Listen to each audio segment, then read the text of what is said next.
Hello friends, welcome to Root Study Classes. तो friends, आज है 9 फरवरी 2021। तो फटाफट से तैयार हो जाइए पेन पेपर लेकर के आज के सेशन के लिए। तो सेशन स्टार्ट करने से पहले आप सभी से कुछ बात करना चाहूँगा मैं। देखिए, अगर आप डेली सेशन देख रहे हैं तो आपको पता होगा कि यहाँ पे 5-6 दिन से जो है सेशन कभी स्किप हो जा रहा है तो कभी लेट हो जा रहा है। तो इसका कारण क्या है कि फ़ोन में कुछ टेक्निकल इशू आ गया। फ़ोन का जो बैटरी है वो ज़्यादा देर तक जो है नहीं टिक पा रहा है और प्लस में चार्ज जो है स्पीड नहीं हो पाता है, ठीक ना। तो इस कारण से जो वीडियो कभी स्किप हो जाता है तो कभी लेट हो जाता है। तो इसके लिए मैं माफ़ी चाहूँगा। नया फ़ोन जो है ऑर्डर मैंने कर दिया है, तो नया फ़ोन 4-5 दिन के अंदर जो है घर पर आ जाएगा। तो आपका वीडियो एक दिन भी स्किप नहीं होगा, डेली जो है आपको वीडियो प्रोवाइड हो जाएगा। तो चैनल को सब्सक्राइब कर लीजिएगा ताकि वीडियो का जो नोटिफिकेशन है आप तक पहुंच सके। और देखिए, आज का जो इस वीडियो है, तो आज के इस वीडियो में हम लोग 9 फरवरी के करंट अफेयर्स को कवर करेंगे और प्लस में जितना भी क्वेश्चंस मैं आपको यहाँ पे बताऊंगा, तो हर एक क्वेश्चन से रिलेटेड मैं आपको एक्स्ट्रा फैक्ट बताऊंगा। तो पूरा वीडियो को एंड तक देखिएगा। वीडियो के एंड में मैं आपसे क्वेश्चन भी पूछूंगा। ओके, चलिए स्टार्ट करते हैं। तो पहला क्वेश्चन है, हाल ही में असोम माला परियोजना का शुभारंभ किसने किया है? तो देखिए, क्वेश्चन काफ़ी इंपॉर्टेंट है आपके एग्जाम के पॉइंट ऑफ व्यू से। तो असोम माला परियोजना का जो शुभारंभ है ये नरेंद्र मोदी के द्वारा किया गया है, ठीक है। नरेंद्र मोदी ये भारत के प्रधानमंत्री हैं, प्राइम मिनिस्टर हैं, और इन्होंने इस परियोजना का जो है हाल ही में शुभारंभ किया है। अब यहाँ पर समझिएगा, देखिए क्वेश्चन आपको इस प्रकार से भी पूछ सकता था, पूछ देगा कि असोम माला परियोजना तो इसको किस राज्य में स्टार्ट किया गया है। तो देखिए, अगर राज्य यहाँ पर अगर आपसे पूछा ना, तो राज्य पूछा तो आप समझिए क्वेश्चन मार लिए। आप समझिए कि क्वेश्चन आपने मार लिया, एक नंबर आपका कंफर्म। क्यों कंफर्म? आप नाम को पढ़िए। तो नाम में के शुरू में आप देख रहे होंगे असोम, तो असोम और किस राज्य से ये मिलता जुलता नाम है? तो ये असम राज्य से मिलता जुलता नाम है। तो वहाँ से आपको पता चल जाएगा कि यहाँ पे असोम, ये असम राज्य की परियोजना है। तो असम राज्य में इस परियोजना को स्टार्ट किया गया है, ठीक है। अब यहाँ पर समझिए कि ये जो आपका परियोजना है असोम परियोजना, असोम माला परियोजना, तो इसमें होगा क्या? तो देखिए, इस परियोजना का शुभारंभ इसलिए किया है नरेंद्र मोदी ने, ताकि जो असम के अंदर जो नेशनल हाईवे है, स्टेट हाईवे और जो ग्रामीण सड़क है, तो उन सड़कों की जो कनेक्टिविटी है तो उसको बेहतर बनाया जा सके इस परियोजना के तहत। तो इसलिए इसका शुभारंभ किया है। सड़कों की कनेक्टिविटी को इसके तहत सुधारा जाएगा। और इसमें लागत कितना आएगा? तो इस परियोजना में लागत आएगा टोटल 8,210 करोड़ रुपया का। तो ये ध्यान रखिएगा। और ये कहाँ की परियोजना है? तो असम राज्य की परियोजना है। तो असम के मुख्यमंत्री का नाम है सर्बानंद सोनोवाल और गवर्नर है जगदीश मुखी। और असम की राजधानी क्या है? तो असम की राजधानी है दिसपुर, ठीक है। नेक्स्ट क्वेश्चन की ओर बढ़ते हैं। नेक्स्ट क्वेश्चन है, हाल ही में किस भारतीय बैंक ने जापान के सबसे बड़े बैंक MUFG बैंक के साथ समझौता ज्ञापन पर हस्ताक्षर किया है? तो देखिए, भारत की बैंक है ICICI बैंक, ठीक है। तो इस ICICI बैंक ने अभी जापान के सबसे बड़े बैंक MUFG के बैंक के साथ जो है समझौता ज्ञापन पर सिग्नेचर कर दिया है। तो ऑप्शन ए आपका यहाँ पर सही उत्तर हो जाएगा। अब यहाँ पर टॉपिक को समझिएगा। देखिए, यहाँ पर मैटर है क्या? ICICI बैंक ने जो समझौता ज्ञापन पर सिग्नेचर किया है, तो यहाँ पर है क्या मैटर? तो देखिए, भारत के अंदर जितनी भी जापानी कॉर्पोरेट्स हैं, ठीक है, समझिएगा इसको, भारत की जितने भी जापानी कॉर्पोरेट्स भारत के अंदर हैं, अगर उन जापानी कॉर्पोरेट्स को अगर बैंकिंग की ज़रूरत पड़ती है तो वो कहाँ पर जाएगा? तो इस चीज़ को ध्यान में रखते हुए जो ICICI बैंक है, तो इसने MUFG बैंक के साथ जो है समझौता ज्ञापन पर सिग्नेचर किया है। अगर मान लीजिए जो भी जापानी कॉर्पोरेट्स है और उसको अगर बैंक की ज़रूरत पड़ गई, तो बैंकों की अगर उसको ज़रूरत पड़ती है तो वो किसके पास जाएगा? किस बैंक के? SBI के पास जाएगा? पंजाब नेशनल बैंक के पास जाएगा? नहीं जाएगा। कहाँ पर जाएगा? तो ICICI बैंक के पास जाएगा। क्यों जाएगा? क्योंकि इस ICICI बैंक ने इस जापान के MUFG बैंक के साथ जो है समझौता ज्ञापन पर सिग्नेचर किया हुआ है, ठीक है। तो ये चीज़ है यहाँ पर। और देखिए, ये जापान की सबसे बड़ी बैंक है, ये MUFG बैंक जापान की सबसे बड़ी बैंक। यहाँ पर समझिएगा, देखिए अपने भारत की सबसे बड़ी बैंक कौन सी है? RBI है, रिजर्व बैंक ऑफ इंडिया है। इसको हम लोग बैंकों का बैंक बोलते हैं। तो उसी प्रकार जापान की भी ये बैंक है MUFG बैंक, सबसे बड़ी बैंक है। तो ये ध्यान में रखिएगा। तो इसी के साथ समझौता ज्ञापन पर सिग्नेचर किया अभी ICICI बैंक ने। अब यहाँ पर जापान की ये बैंक है MUFG बैंक। तो देखिए, ये है मैप में जापान, और ये जो आप लोकेशन देख रहे हैं, तो ये है जापान की लोकेशन। कैपिटल है टोक्यो और वहाँ की करेंसी है जैपनीज येन, ठीक है। और यहाँ पर प्रेसिडेंट नहीं, प्राइम मिनिस्टर, तो प्राइम मिनिस्टर है वहाँ के, हाल ही में प्राइम मिनिस्टर बने हैं योशिहिदे सुगा। तो ये ध्यान रखिएगा। और हाँ, एक चीज़, यहाँ पर बैंकों की बात हुई, दो बैंकों की यहाँ पर बात हुई है, एक ICICI बैंक और एक MUFG बैंक। तो सबसे पहले ICICI बैंक के बारे में आप जान लीजिए। तो देखिए, ICICI बैंक, तो इस बैंक को स्थापित किया गया था 1994 में, ठीक है। हेडक्वार्टर है इसका मुंबई में स्थित है। और जबकि ये अभी नए CEO कौन है? तो नए CEO हैं अभी संदीप बख्शी। और वहीं अगर हम लोग MUFG की बात करें, तो ये जो MUFG, तो ये जापान की सबसे बड़ी बैंक है, जैसे कि RBI अपने भारत की सबसे बड़ी बैंक है। तो इस बैंक को स्थापित किया गया था 2006 में, ठीक है। और इसका जो मुख्यालय है, यानी कि इसका जो कार्यालय है, मेन कार्यालय, ये है जापान की राजधानी टोक्यो में। और इस बैंक के अभी चेयरमैन कौन है? तो चेयरमैन है अभी कानेत सुगुमाइक, ठीक है, कानेत सुगुमाइक ये CEO भी है और चेयरमैन भी है, तो ये ध्यान रखिए। नेक्स्ट क्वेश्चन क्यों बढ़ते हैं, तो नेक्स्ट क्वेश्चन है, हाल ही में सूचना और प्रसारण मंत्रालय के द्वारा आकाशवाणी संगीत सम्मेलन का नाम बदल दिया गया है, इसका नया नाम क्या रखा गया है। तो देखिए हाल ही में जो है आकाशवाणी संगीत सम्मेलन का नाम ये चेंज कर दिया गया है, ठीक है। तो जो नाम बदला गया है तो नया नाम क्या रखा गया है, तो नया नाम रखा गया है पंडित भीमसेन जोशी संगीत सम्मेलन। और इस आकाशवाणी संगीत सम्मेलन का जो नाम बदला गया है तो किसके द्वारा, तो सूचना और प्रसारण मंत्रालय के द्वारा ये नाम चेंज किया गया है, तो ये ध्यान रखिएगा। तो यहाँ पर सबसे पहले एक इंपॉर्टेंट जो पॉइंट है, जो नाम चेंज किया गया है पंडित भीमसेन जोशी संगीत सम्मेलन, तो यहाँ पर जो ये पंडित भीमसेन जोशी, तो ये आदमी का नाम है, तो ये कौन है, तो इनके बारे में पहले जानिए। तो ये जो आप फोटो में देख रहे हैं तो यही है पंडित भीमसेन जोशी। और देखिए ये पेशे से संगीतकार थे, यानी कि अब ये दुनिया में नहीं है। इनका जन्म हुआ था 1922 में और इनका मृत्यु कब हुआ, तो 2011 में आकर के इनका निधन हुआ। और ये पेशे से क्या थे, तो ये पेशे से जो है संगीतकार। अब यहाँ पर आइए ऊपर, तो ऊपर अगर आप देखते तो ये इस नाम को चेंज किसके द्वारा किया गया, आकाशवाणी संगीत सम्मेलन का नाम तो सूचना और प्रसारण मंत्रालय के द्वारा ये नाम बदला गया है। तो इसके बारे में थोड़ा सा जान लीजिए, सूचना और प्रसारण मंत्रालय। तो अभी इस मंत्रालय का प्रभार संभाल रहे हैं प्रकाश जावड़ेकर, और प्रकाश जावड़ेकर के पास जो है इस मंत्रालय के अलावे और मंत्रालय का भी प्रभार है। पर्यावरण मंत्रालय का प्रभार संभाल रहे हैं प्रकाश जावड़ेकर, वन मंत्रालय का प्रभार संभाल रहे हैं, जबकि जलवायु का भी प्रभार जो है इन्हीं के पास है, जलवायु मंत्रालय का प्रभार, ठीक है। तो ये ध्यान रखिएगा। नेक्स्ट क्वेश्चन क्यों बढ़ते हैं, नेक्स्ट क्वेश्चन क्या है, हाल ही में किस राज्य ने टाटा समूह के सहयोग से भारतीय कौशल संस्थान की स्थापना करने की घोषणा की है। तो देखिए अभी जो है भारतीय कौशल संस्थान इसको स्थापित करने की घोषणा की है ओडिशा ने ये अनाउंस किया है कि वो टाटा ग्रुप का हेल्प लेकर के इस भारतीय कौशल संस्थान को स्थापित करेगा अपने यहाँ, ठीक है। अब यहाँ पर समझिएगा, पहले सबसे जो मेन पॉइंट यहाँ पर आपका रहेगा ये भारतीय कौशल संस्थान, काफ़ी इंपॉर्टेंट रहने वाला ये वाला क्वेश्चन। देखिए क्यों इंपॉर्टेंट है, क्योंकि ये जो भारतीय कौशल संस्थान ये प्रेजेंट में यानी कि आज से महज 4 से 5 साल पहले यानी 2016 में जो है इस भारतीय कौशल संस्थान को स्थापित किया गया है, ठीक ना। और इसको जो है जब प्रधानमंत्री सिंगापुर गए थे तो सिंगापुर में उन्होंने इस टाइप से कुछ देखा, स्किल को लेकर के कुछ वहाँ पर उन्होंने प्रोग्राम देखा, तो उस चीज़ को देखकर जो है इंडिया में प्रधानमंत्री नरेंद्र मोदी ने इस भारतीय कौशल संस्थान यानी कि इंडियन इंस्टीट्यूट ऑफ स्किल्स को जो है स्थापित किया।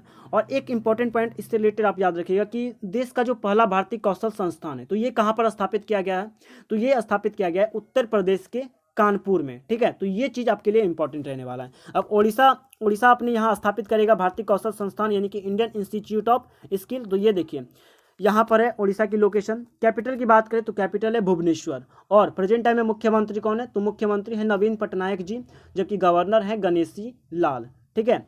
और उड़ीसा देखिए, उड़ीसा का एक पुराना नाम भी है, तो उड़ीसा को पुराना नाम से आपको जनरल नॉलेज में जो है एग्जाम में क्वेश्चन पूछ दिया जाता है कि उड़ीसा का पुराना नाम क्या है, तो आपको याद रखना है उड़ीसा का जो पुराना नाम है वो है कलिंग, ठीक है। नेक्स्ट क्वेश्चन की ओर बढ़ते हैं, तो नेक्स्ट क्वेश्चन है हाल ही में क्रिस्टोफर प्लमर का निधन हुआ है, वे कौन थे। तो देखिए काफ़ी चर्चित व्यक्ति हैं ये क्रिस्टोफर प्लमर, और इनका हाल ही में जो है निधन हो गया है। तो ये पेशे से एक अभिनेता थे, ये जो है जैसे हॉलीवुड होता है टॉलीवुड, हॉलीवुड, बॉलीवुड, तो उसी प्रकार ये टॉलीवुड एक्टर हैं, हॉलीवुड नहीं सॉरी हॉलीवुड, हाँ टॉलीवुड मैंने बोल दिया। तो ये हॉलीवुड एक्टर हैं, अभिनेता हैं क्रिस्टोफर प्लमर, और इनका जो है अभी डेथ हो गया है।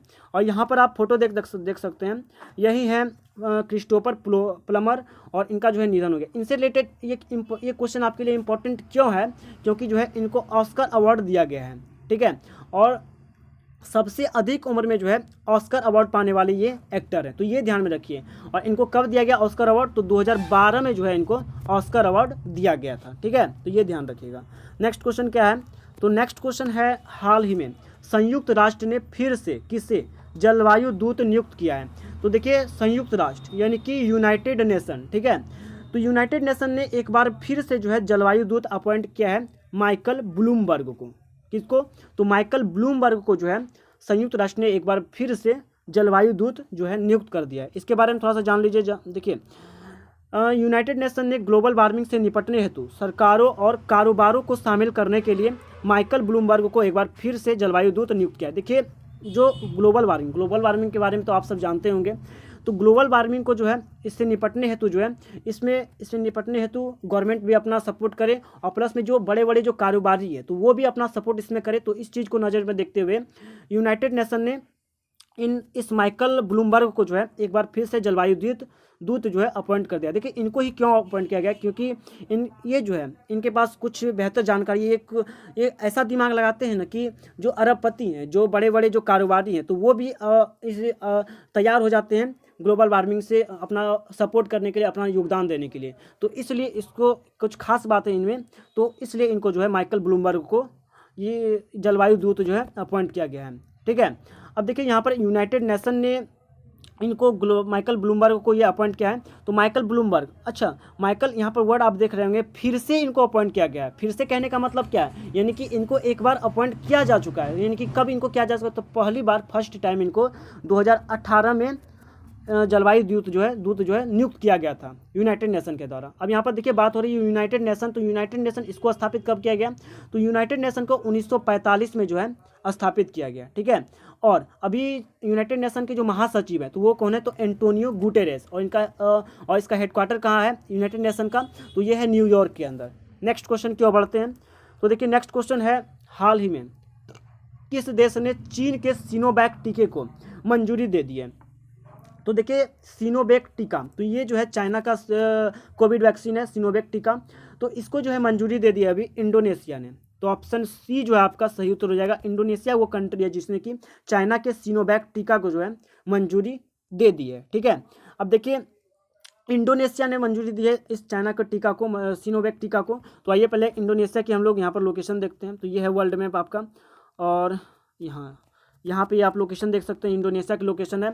और कैपिटल क्या है इंडोनेशिया की, तो इंडोनेशिया की कैपिटल है जकार्ता। और वहाँ की करेंसी की बात करें तो इंडोनेशियन रुपया जो है वहाँ की करेंसी है। और प्रेसिडेंट कौन है, राष्ट्रपति, तो वो है जोको विडोडो। ठीक है, और देखिए चाइना, तो चाइना की ये जो वैक्सीन है सिनोवैक टीका, तो देखिए चाइना यहाँ पर बात हो रहा है, तो चाइना ने हाल ही में सफलतापूर्वक मैंगलो का सफलपूर्वक परीक्षण किया है।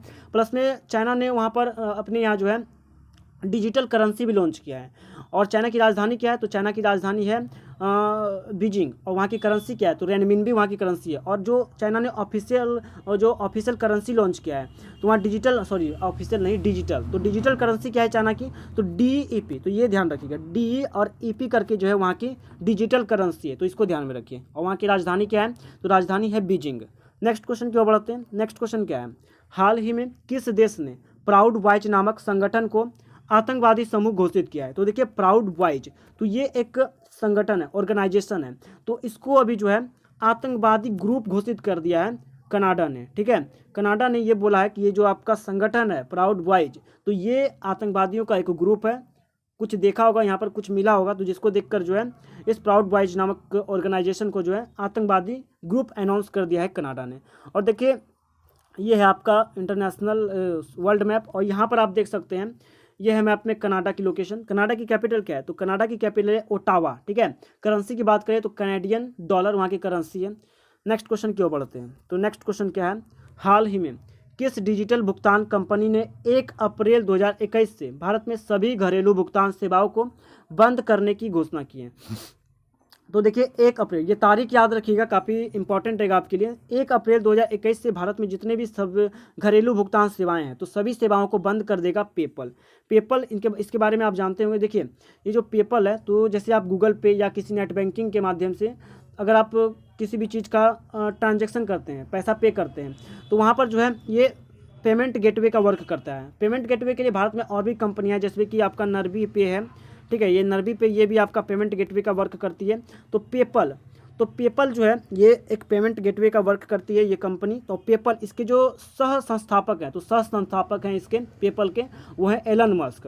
तो एलन मस्क इसके सह संस्थापक है। और पेपल ने अभी ये अनाउंस कर दिया कि इंडिया के अंदर 1 अप्रैल 2021 से जितने भी घरेलू भुगतान सेवा है, तो सभी को अब बंद कर दिया जाएगा। देखिए पूरे वर्ल्ड में इसको बंद नहीं किया जा रहा है, इंटरनेशनल लेवल पे इसको बंद नहीं किया जा रहा है, यानी कि कुछ कंट्रीज हैं जहां पर इसको जो है बंद किया जा रहा है, जिसमें कि अपना इंडिया भी शामिल है। ठीक है, नेक्स्ट क्वेश्चन की ओर बढ़ते हैं। तो नेक्स्ट क्वेश्चन क्या है, हाल ही में किस राज्य के निर्वाचन आयुक्त ने ई-वॉच मोबाइल ऐप लॉन्च की है। तो देखिए ई-वॉच मोबाइल ऐप, ठीक है, तो इस ई-वॉच मोबाइल ऐप को अभी लॉन्च किया है निर्वाचन आयुक्त, आंध्र प्रदेश के निर्वाचन आयुक्त ने। ठीक है, तो आंध्र प्रदेश के निर्वाचन आयुक्त ने इस ई-वॉच मोबाइल ऐप को जो है अभी लॉन्च किया है। तो ऑप्शन ए सही उत्तर होगा। और देखिए आंध्र प्रदेश ने लॉन्च किया, तो आइए लोकेशन जानते हैं। तो ये है आपका इंडिया मैप, और यहाँ पर अगर आप ध्यान दें तो ये जो आप लोकेशन देख रहे हैं तो ये है मैप में आंध्र प्रदेश की लोकेशन। कैपिटल देखिए, कैपिटल 3 गो है आंध्र प्रदेश की, जो 3 राजधानी है। एक है आपका विशाखापट्टनम जो कि आपकी एग्जीक्यूटिव कैपिटल है, ठीक है। और एक एग्जीक्यूटिव कहने का मतलब है कि जो गवर्नमेंट की जो कार्यपालिका है, तो कार्यपालिका से रिलेटेड जितना भी वर्क होगा ना, तो सभी वर्क आपका विशाखापट्टनम में होगा। उसके बाद है अमरावती, तो ये अमरावती जो कैपिटल है, तो अमरावती ये आपकी लेजिस्लेटिव कैपिटल है। लेजिस्लेटिव कहने का मतलब है जो राज्य की जो विधानसभा है, तो राज्यसभा की विधानसभा से रिलेटेड जितना भी काम है तो आपका अमरावती में। और तीसरा राजधानी जुडिशियली कैपिटल है आपका कुरनूल, ठीक है। तो कुरनूल ये जुडिशियली कैपिटल है। नेक्स्ट क्वेश्चन की ओर बढ़ते हैं। तो नेक्स्ट क्वेश्चन क्या है, आंसर ऑफ द डे। देखिए पिछले वीडियो में आपसे जो क्वेश्चन पूछा गया था तो उसका ये आंसर है, हाल ही में बॉक्सिंग फेडरेशन ऑफ इंडिया के अध्यक्ष कौन बने। तो सबसे पहले एक चीज़, हाँ, ये जो बॉक्सिंग फेडरेशन ऑफ इंडिया, इसका जो अध्यक्ष चुना जाता है, तो इसका जो अध्यक्ष पद है, तो अध्यक्ष पद के लिए जो है इलेक्शन होता है, चुनाव कराया जाता है। तो इस बार भी चुनाव कराया गया जिसमें कि दो प्रत्याशी थे, एक थे अजय सिंह और एक थे आशीष शेलार, ठीक है। तो अजय सिंह ये फिर से जो है अध्यक्ष बने, यानी कि ये पहले भी अध्यक्ष थे। और जब चुनाव कराया गया तो चुनाव में ये प्रत्याशी बन के खड़े हुए और आशीष शेलार इसके विपक्ष में थे, अजय सिंह के विपक्ष में। तो आशीष शेलार की जो है हार हुई है और अजय सिंह फिर से एक बार बॉक्सिंग फेडरेशन ऑफ इंडिया के चेयरमैन बन गए हैं, ठीक ना। नेक्स्ट क्वेश्चन क्या है, क्वेश्चन ऑफ द डे। तो इसका आंसर आपको कमेंट करके बताना है, हाल ही में ई कैबिनेट को लागू करने वाला भारत का पहला राज्य कौन बना है। तो देखिए ई कैबिनेट, तो इसको अभी लागू कर दिया है और इस मामले में जो है भारत का पहला स्टेट बन गया है। तो ऑप्शन दिया हुआ है हिमाचल प्रदेश, झारखंड, छत्तीसगढ़, इनमें से कोई नहीं। देखिए मैं आपको थोड़ा सा इसके बारे में बता दूं, ये जो ई कैबिनेट है, ठीक है, तो कैबिनेट के अंदर जितने भी मंत्री होते हैं, जितने भी कैबिनेट मंत्री होते हैं, तो जो अपना वर्क करते हैं, तो अभी क्या हो रहा है कि कैबिनेट में जो वर्क किया जा रहा है तो वो कागज़ पत्र के माध्यम से हो रहा है, पेन पेपर के माध्यम से। लेकिन अब जो है पेन पेपर के माध्यम से इस वर्क को नहीं किया जाएगा। सूचना और प्रसारण विभाग के जो व्यक्ति हैं, तो उन्होंने जो है एक आईटी एप्लीकेशन बनाया है। तो इस आईटी एप्लीकेशन के माध्यम से जो है इस एक कैबिनेट में वर्क होगा। सभी जितने भी कैबिनेट के मंत्री हैं तो सभी के पास एक लैपटॉप होगा और उनके टेबल पर लैपटॉप रखा होगा और जो अपना मीटिंग करेंगे तो उस लैपटॉप के माध्यम से सभी उनके लैपटॉप में जितना भी काम का कागज़ पत्र होगा तो सभी उनके जो है लैपटॉप में उपस्थित होगा, ठीक है। तो देखिए अगर आपको वीडियो अच्छा लगा है तो वीडियो को लाइक कीजिए और अपना ओपिनियन, वीडियो को लेकर के अपना ओपिनियन दीजिए। वीडियो कैसा लगता है, वीडियो में क्या कमी है, आप अपना ओपिनियन बताइए कि वीडियो में क्या कमी है। वीडियो में अगर कुछ कमी रह रहा है तो आप कमेंट करके बताइए, जिसको कि मैं इम्प्रूव करना चाहूँगा, जिससे कि और क्वालिटी वीडियो की अच्छी बन सके, ठीक है। तो इसके लिए जो है कमेंट करके बताइए अगर कोई कमी है वीडियो के अंदर तो। और अगर आपको वीडियो अच्छा लगता है तो वीडियो को लाइक कीजिए। तो चलिए मिलते हैं नेक्स्ट वीडियो में, तब तक के लिए जो है जय हिंद, जय भारत।